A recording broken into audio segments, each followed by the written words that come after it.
Hello and welcome. My name is Harmeet Gruel, and this is my ePortfolio for the Master of Educational Technology, or MET program at the University of British Columbia. I created this ePortfolio for my instructor, peers, and potential employers to demonstrate the knowledge and skills I've acquired while in this program and my competency as an instructional designer. In this video, I will take you through a brief tour of my ePortfolio so that you can understand its layout and some key areas of importance. The page we are currently looking at is the home page, where you will find some quick links and a button to provide feedback. There will be links throughout the site in orange that will take you either to different pages within the ePortfolio or external websites. The main navigation appears at the top of the screen. You do not have to go through the site in any particular order, but I highly recommend starting with the About tab, since it provides some background information about me and this ePortfolio. At the top of the About Me page, you will see a short bio.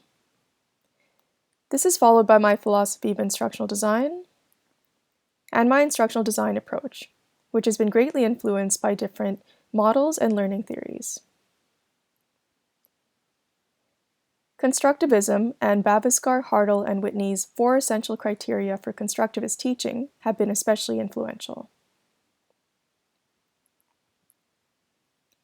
Near the bottom of this page, you will see a link for all the digital tools I have become familiar with through the MET program,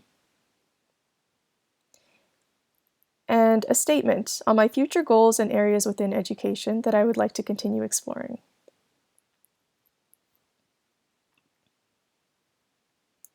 The About This ePortfolio page describes the purpose of this ePortfolio, as well as how I approach designing it. First, I outline my educational and professional goals upon entering the MET program. My first goal was to learn about pedagogical theories, models, and research related to online learning and instructional design. My second goal was to learn about and/or gain experience with different learning technologies. And my third goal was to build upon my overall skills as an instructional designer. These goals are a fundamental component of this ePortfolio, as they help determine which artifacts would be included to demonstrate achievement in these areas.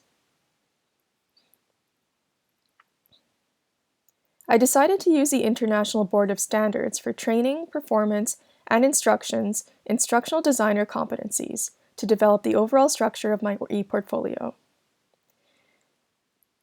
Doing this helped me frame my artifacts according to the knowledge, skills, and attitudes required to be effective as an instructional designer.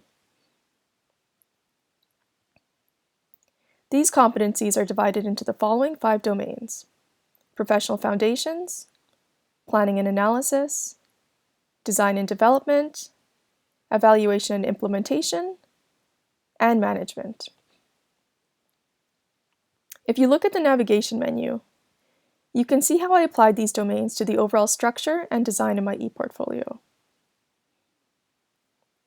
Continuing down this page, you will see a list of my artifacts with links for easy access, my ePortfolio proposal, and lastly, another link for my feedback form.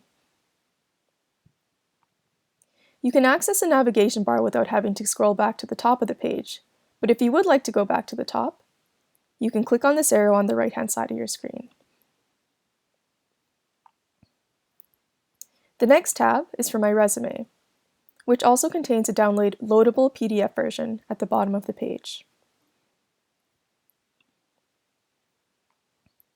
The following 5 tabs contain my artifacts and reflections organized according to the instructional design competency domains. Each of these tabs is laid out in exactly the same way, with a bulleted list of competencies and artifacts that demonstrate knowledge and skills in these competency areas. Every artifact page is also laid out in the same way. First, there is a reflection on the course itself, then the artifact, accompanied by a short overview, and then a detailed explanation of what I learned by completing the project and how completing it helped me progress towards my educational and professional goals. Lastly, you will see the digital tools I learned about or used by completing the project. You can click on these icons for more information about each tool. Once you have finished reading this artifact page, you can click the Back button to go back to the main domain page and explore the other artifacts. Once you have finished exploring the other tabs and the rest of my ePortfolio, please take a moment to provide some feedback using the feedback button on the homepage. Also, if you have any questions or would like additional information, use the email icon that appears at the bottom of every page. There's also a LinkedIn icon if you would like to view my LinkedIn profile. Thank you for taking the time to watch this tour. Reflecting on my learning through this ePortfolio has helped deepen the connections I have made while in the MET program. I hope that you will also make some useful connections as you go through my ePortfolio.